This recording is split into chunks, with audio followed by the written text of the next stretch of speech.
Hey Kiwi, and welcome back to a new episode of Hollow Knight. We're doing it Pantheon of Sage, all bindings. I've practiced on this a little bit on and off, but I haven't touched Hollow Knight in several months. I'm still at the hotel, and I figure why not try and send it. I'll probably grind this out until I get the win. But for the Hive Knight, the most important thing to recognize is if you want to play super safe, all you need to do is just dash through him every time you see him move, and he can't really do anything to you, and then it's just a matter of dodging his little projectile type tricks. Spin Slash is incredible against him. You can get most hits off. You just need to time them with his either bee summoning move or his what's it called? Whatever these little spike balls are. Whenever he summons those. I find it hard to get a bit streak off on him, but sometimes just using your soul shot. Oh no, soul shard. That's a bad misspeak. He also has a lot of chances to heal for free. If you time a heal immediately after he dashes at you, or while he's summoning things, you can usually get a free heal pretty consistently. And these bees that he summons, if you hit them, they do generate soul, so you can heal up pretty quickly. For Elder Who, I mostly just try and stay underneath him and get into this kind of rhythm of up airs, or up attacks. Sometimes he lets me get away with that, sometimes he doesn't. So there I got 3. He sometimes gets into a pattern where I can just travel across the whole room with him doing that, but you're gonna find that for this Pantheon, I'm gonna be really quick at the earlier bosses, and then I'm going to be slowing down substantially for Zote especially, because I'm just not consistent against Zote, especially when he spawns all his little minions. He becomes pretty annoying to deal with.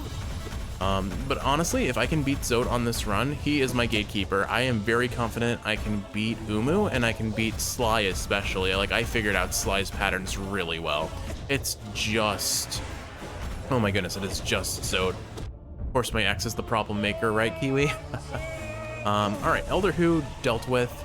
Collector's actually pretty easy to contend with too, so get a cheeky hit in before he screams. If you run right up to him, you can get one hit in. And then just like with Hive Knight, charging Spin Slash is the key to victory here, because Spin Slash one-shots everything he summons, and it's an AoE around you, and usually the enemies he spawns, even the Aspids, the spitting flies, those guys over there, start pretty low to the ground, so you can hit them pretty reliably. Most important is, Collector always kind of travels in a predictable pattern, so focus on killing his minions. And then if you hear him make his little laugh before he goes for his, like, trying to grab you attack, that's your cue to dash. Because he'll always be aiming for where you were, not where you're going. So he's pretty easy to evade. But otherwise, it's really just Spin Slash, get an Abyss Streak off if you can, preferably when he is staggered or jumping over you, rather than when he's already past you. I kind of wasted my Abyss Streak on the last attempt, but if I can get one off, I prioritize healing, and the Collector's actually a pretty easy to heal against too, because he's so content jumping around the world that as soon as he jumps over you, it's very rare that he goes to try and attack you directly, unless he has minions. He will go for his little, like, I'm gonna clap at you attack if there are minions on the field. So as long as you can confidently say there's nothing on the field aside from him, go for that heal, and most of the time you'll get it. And you'll find that I am kind of greedy for heals a lot of the time, but there, for example, there weren't any minions. I knew he was going to just run away, and I got a heal for it. Otherwise, again, Spin Slash, use it to prioritize that for killing minions if you don't think you can get the heal off. And that kind of trivializes the Collector pretty substantially. Like, he was definitely an early gatekeeper for when I was learning this originally, but he is not hard once you just get used to using Spin Slash. And similarly, for the God Tamer, this spinny bug has very predictable AoEs for that projectile he uses. So if you position, I don't have a good explanation of where to position necessarily, but it's kind of like once you figure it out, it's very consistent. There's a little bit of, like, he can change the x-axis of that move a little bit, but largely it's pretty easy to just know exactly where to stand and never get hit by it again. Most importantly, if you can hit both of these guys at the same time, go for it. With your soul shot, for example, Abyss Streak will knock the knight type character out of the way, but also just trying to hit them both with Spin Slash, because it has such a wide range, is pretty consistent double damage, basically, if you think about it, because they share an HP bar as far as I'm aware. So hitting one while hitting the other just basically is free double damage. Most importantly for healing, keep an eye on the knight. They have a pretty long cooldown on their slash attack, so as long as they've done it recently, you should be free to heal. The idea is just the bug, or the mount, I'll call it, always goes to where you were, not where you're going. You can, as soon as you hear it bounce off the wall, dash once, and it will never land where you were unless you dash back to where you had been standing at the time of it hitting the wall, and then you can get a free heal. Another kind of thing worth mentioning is when the God Tamer actually dies, you have a brief second to hit the knight and still get some soul back, because they deactivate, I guess, or their hitbox deactivates a little slow. So there, for example, I got like a third of my soul back because I was able to hit him, or her, I guess, maybe, before the boss actually truly was dead. And Grim, I mean, Kiwi's boyfriend, always be polite. He bows to you, you bow back. Unless you have a full soul gauge, in which case you hit him and then hit him with a biz streak before when he puffer fishes for the free damage. But we didn't, so we didn't go for it. I have fought this guy so many times over the course of his Nightmare King form and otherwise. Basically, my plan for him is just charge up your charge slash and hit him with it every chance you get. If you position well, like, you can basically get a charge slash off on him or a spin slash off on him on every pattern, which just makes him super consistent for getting DPS off. So here, wait for the second bat to come out and then dash towards him and spin slash, and you can get a ton of damage. I go for the Abyss Streak on this when I can. Definitely, if you're going to do that, be in the air when you toss out the Abyss Streak, or it may miss some of the hits, because that little bat he forms into gets pushed away pretty substantially. Did not need to take the hit there. I'm going to go for a greedy heal here. It's kind of risky, because if he does a lower fireball immediately, you're going to get hit by it. The most important thing I think in Hollow Knight, as like a general like mechanical advice, is when you're healing and you're about to get the heal, commit to it, because otherwise you're gonna take the hit anyway. If you're gonna take the hit anyway, then it's probably for the best that you get the best chance of getting the full heal off, even if you're not gonna get it, because if you're gonna get hit, you're still gonna lose that HP no matter what. And you've already lost all the soul anyway that would have let you heal. So that's kind of my perspective on it. But basically, learning to short hop is probably most important for this pattern. If you can short hop, if you've ever played Smash Brothers, short hopping the ground fireballs makes it way more consistent in terms of dodging everything else in the waves that come. But basically, again, I'm pretty consistent at Grim, thankfully. And after Grim in the Pantheon of the Sage, you do get a Fountain Chamber, so we've got a minute to kind of just catch our breath if we want to. Just healing up our soul, I suppose. Alright, Galleon was the biggest gatekeeper for me for a while, and then I kind of learned his pattern. Basically, my perspective on Galleon is his scythe makes no sense for its pattern to me. It goes where it does not, it sort of homes in on you, but it also doesn't. I just have an internal cooldown in my head of when to heal, because this thing always, after a certain period of time, stops bouncing, it recharges it bounces, and then you can heal. The one downside is sometimes Galleon just decides, I want to touch you, my friend, and I'm not in favor of Galleon touching me without my consent. But he doesn't care, and so we did lose some damage to that. But like, as you can see, like, I don't know how many bounces it is. It's just I have an internal cooldown in my brain that I just like. It's like my oven timer passive. I always know when the oven's about to start beeping, and I can use that to start healing. The one downside is as you get further and further into the fight, there are more things that you have to dodge, so you kind of have to keep an eye on all of the things bouncing around. Most importantly for me, though, is kill Galleon as quick as possible, because I'm just so prone to getting hit. And here is Zote. We disrespect Zote. We try to hit him, and then we leave him.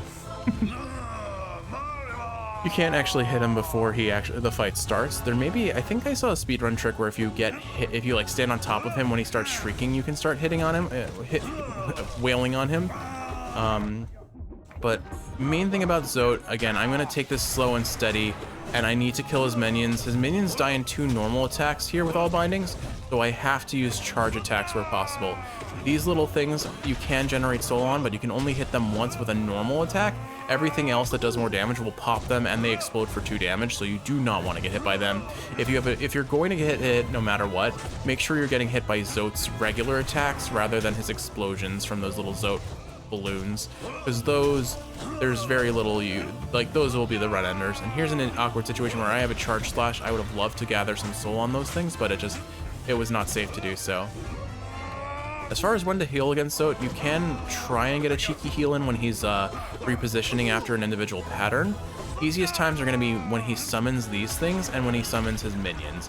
But the trade-offs are, one, if you get an unlucky positioning, you might be committing to a heal where those Zotelings are going to explode, or the minions are going to come after you and you could have killed them as they were spawning in. So there are trade-offs to both situations. Here's a good chance to potentially heal, so I'm going for it. Unfortunately, he used a projectiles pattern, so I couldn't bail out. This is an icky situation where we have a whole bunch of minions, so I am going to Descending Dark. Honestly, I honestly think it's more important to kill Zote's minions than to try and heal in some instances, because I am so prone to taking damage from these guys. Because not only do I have to focus on positioning around Zote, now I have something above me that I have to avoid, like that, for example. So that's kind of my overall feelings on that. I'm going for a greedy heal, but I canceled it out because I knew I wasn't gonna get it. That was just kind of an immediate response to the pattern I saw happening.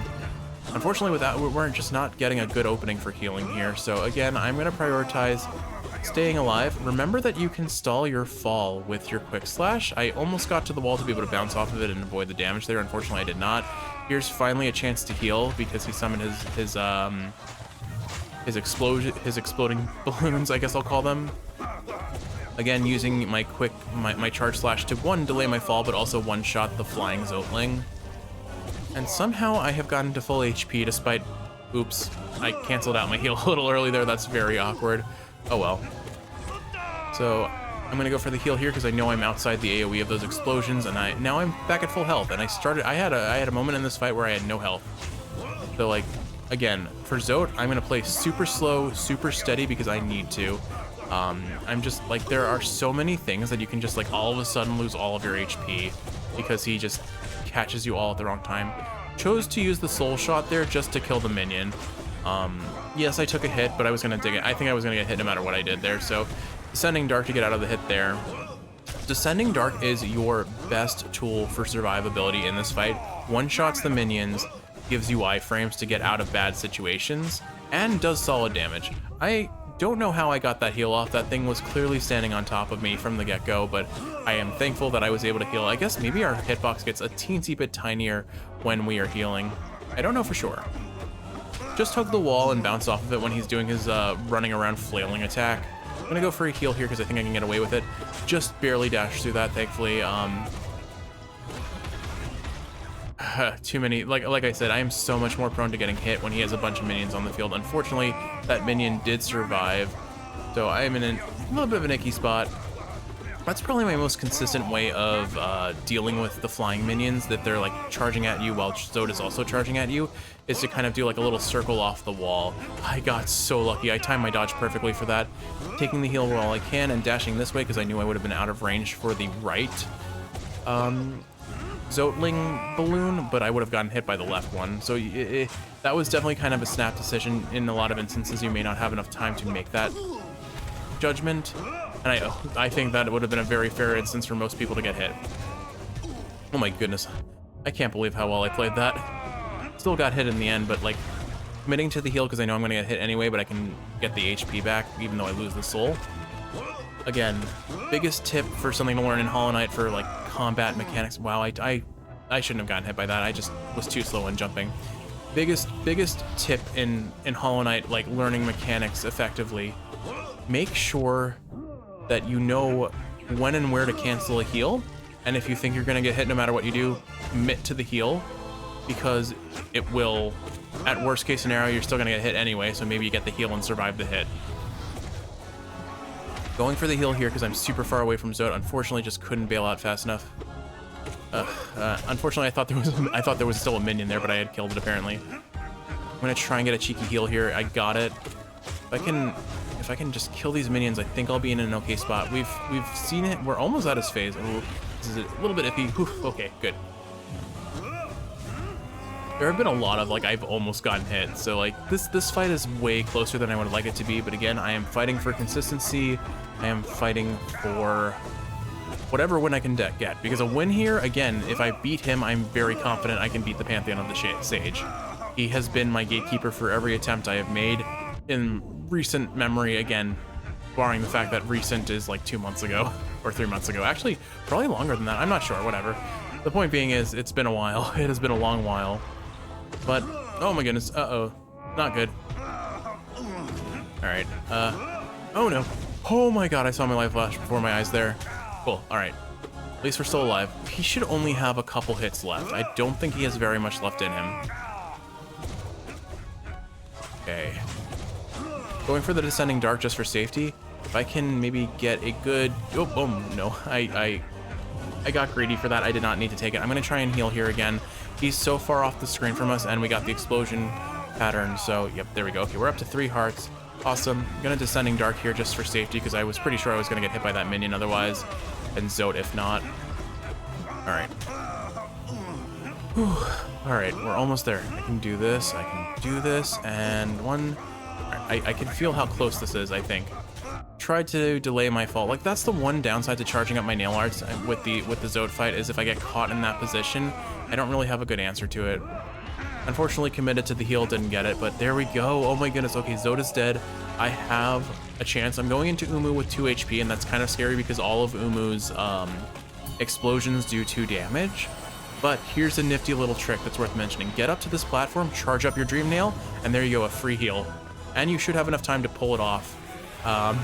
So in case you didn't know that about Umu, now you do. My biggest recommendation for Umu is just bide your time. If you want to go for the cheeky Dream Nail free heal, go for it.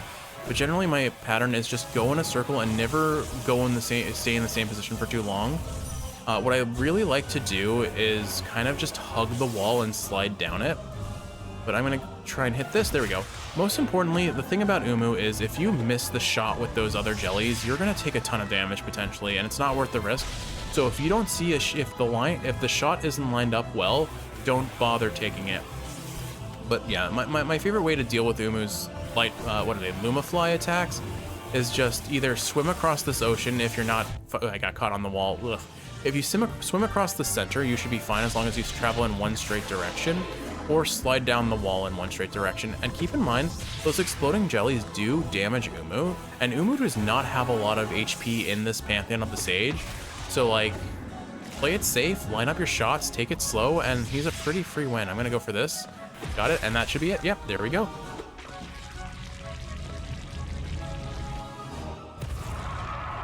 All right, Kiwi, it's just Sly left, and I'm very confident I can beat Sly. Like I said, oh, oops. I have not gotten past Umu, so I forgot that there is even a Hornet fight. Well, I'm not worried about Hornet either. Hornet is a pretty free fight for me, I think. I haven't fought her in ages, so maybe. I probably don't get greedy with spin slashes, but I'll feel her out a little bit. This is a free heal. Oh my goodness, Kiwi, there are cats surrounding me. They want breakfast. I don't know what to do, Kiwi. Should I feed them? Should I ignore them? I should probably ignore them, right? That's what they want.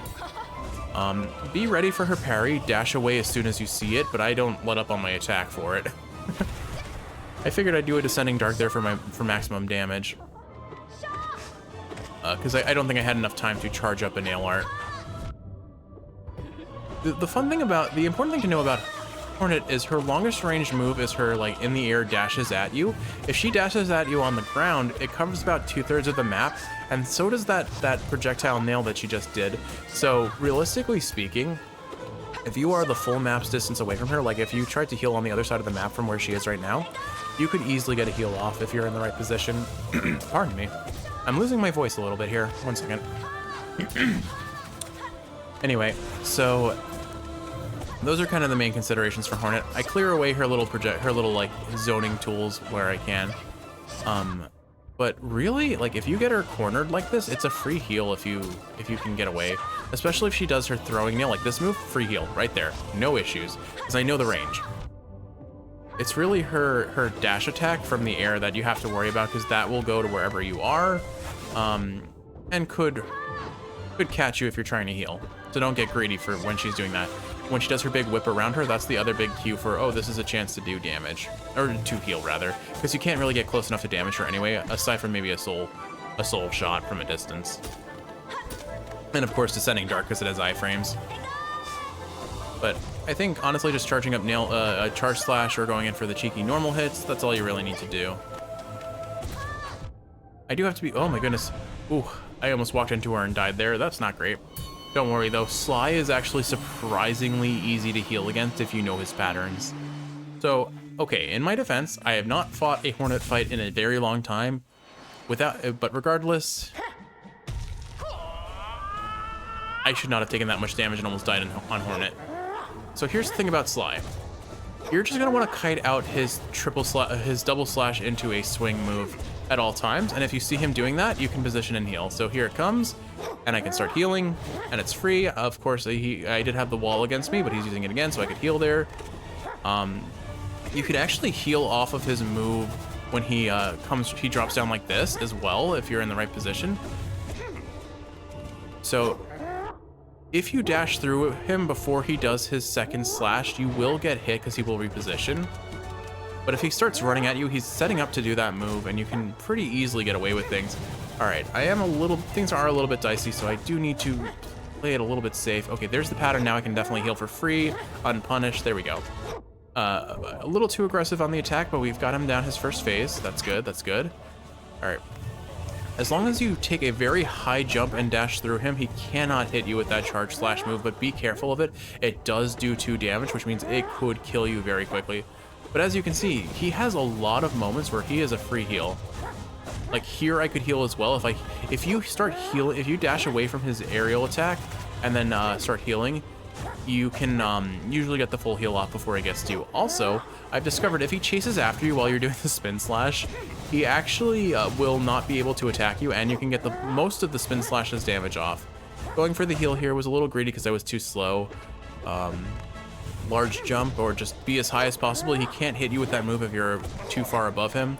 Taking the heal.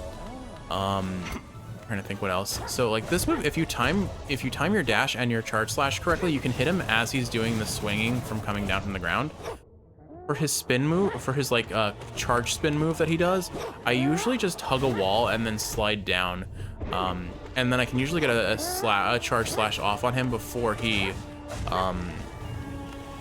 moves into his next pattern. The fun thing about Sly is he gets pushed away by most of your moves, which means you can use them to bait out one of his attacks and then reposition as it's coming out. All right, we should be just about to, yep, there it is. Okay, Kiwi, so the trick for this, you always want to dash away from where he is. So if he's on your right, you dash to the left. If he's on your left, you dash to the right. And then you go for a charge slash. So he's on my left, I dash to the right, and then I go back in, slash, dash to the right. So basically my goal is to keep him on one side and dash away from where he currently is, then walk back and do a charge slash. I'm not gonna get it every hit, but do not bother trying to heal here. You're more likely going to get yourself killed than actually heal. You could probably, in theory, make it happen if you get a lucky pattern where he's just committed to bouncing as much as possible, but it's too unpredictable for me. But if you just do that consistently, dash away, walk back in, charge slash, bow to your master, and there it is, Pantheon of the Sage, all bindings cleared. Man, I am just kicking ass this evening. Because I mean, I'm coming off of the high of beating 45 feet on Hades. Feels good, man. Feels damn good. All right, Kiwi, well, there it is. Will I do Pantheon 4? Probably not, but I'll think about it. With all that said though, Kiwi, I hope you've enjoyed watching, and if you're awake, I hope this is helping you fall asleep. If you're sleeping, I hope you're sleeping well. Let's go ahead and real quick just take a look in this room and activate the blue butterflies, because I put this off long enough. There we go. Blue butterflies now spawn in our rest chambers, our fountain chambers, whatever you want to call them. But I didn't want to beat Pantheon 3 with them, I guess. I don't actually know if they spawn in Pantheon 3 or if they spawn in only the Pantheon of Hollowness, but maybe one day Pantheon of Night. But not tonight, Kiwi. I hope you've enjoyed watching. I love you, and I'll see you in the next one for some more Hollow Knight. Maybe? Probably more Hades. Who knows what's next after this, though. We'll see. Love you. Bye-bye.